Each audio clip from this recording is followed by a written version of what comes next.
राष्ट्रगान एक ऐसा गीत जो किसी भी देश के इतिहास और परंपरा को दर्शाता है। उस देश को उसकी पहचान का एहसास कराता है। हर देशवासी को अपने राष्ट्रगान से प्यार होता है। हम जब कभी अपने देश भारत के राष्ट्रगान को सुनते हैं तो हमारे मन में देशभक्ति का भाव खुद ब खुद ही हिलोरे मारने लगता है।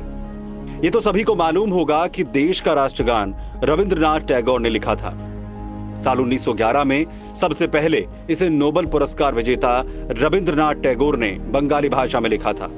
जन गण मन के हिंदी संस्करण को भारतीय संविधान सभा द्वारा 24 जनवरी 1950 को राष्ट्रगान के रूप में स्वीकृति प्रदान की गई। सबसे पहले जन गण मन को पहली बार 27 दिसंबर 1911 को भारतीय राष्ट्रीय कांग्रेस के कलकत्ता अधिवेशन में गाया गया था। आज आपको बताते हैं राष्ट्रगान से जुड़े कुछ रोचक तथ्य। भारत का राष्ट्रगान जन गण मन कवि और नाटककार रविंद्रनाथ टैगोर ने लिखा था। भारत के राष्ट्रगान की पंक्तियां रविंद्रनाथ टैगोर के गीत भारतो भाग्य विधाता से ली गई हैं। इसे मूल बांग्ला में लिखा गया था और पूरे गीत में 5 छंद हैं। इसका पाठ पहली बार 1905 में तत्वबोधिनी पत्रिका के एक अंक में प्रकाशित हुआ था।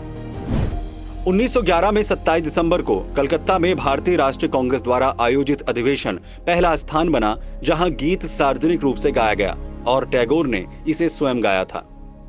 28 फरवरी 1919 को टैगोर ने पूरे बंगाली गीत की एक अंग्रेजी व्याख्या लिखी और इसका शीर्षक the morning song of India रखा। राष्ट्रगान को पूरा गाने में 52 सेकंड का समय लगता है, जबकि इसके संस्करण को चलाने की अवधि लगभग 20 सेकंड है। 24 जनवरी 1950 को 26 तारीख को भारत के पहले गणतंत्र दिवस से पहले टैगोर के भारतो भाग्य विधाता के पहले छंद को आधिकारिक तौर पर भारत की संविधान सभा द्वारा भारत के राष्ट्रगान के रूप में घोषित किया गया था। राष्ट्रगान के चयन में सुभाष चंद्र बोस की अहम भूमिका थी।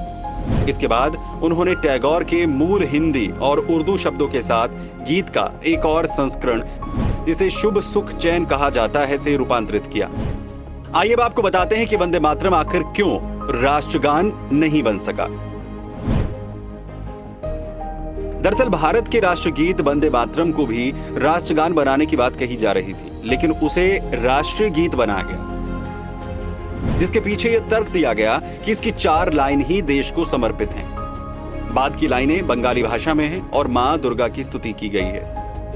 किसी भी ऐसे गीत को राष्ट्रगान बनाना उचित नहीं समझा गया जिसमें देश का न होकर किसी देवी देवता का जिक्र हो। इसलिए वंदे मातरम को राष्ट्रगान न बनाकर राष्ट्रगीत बनाया गया।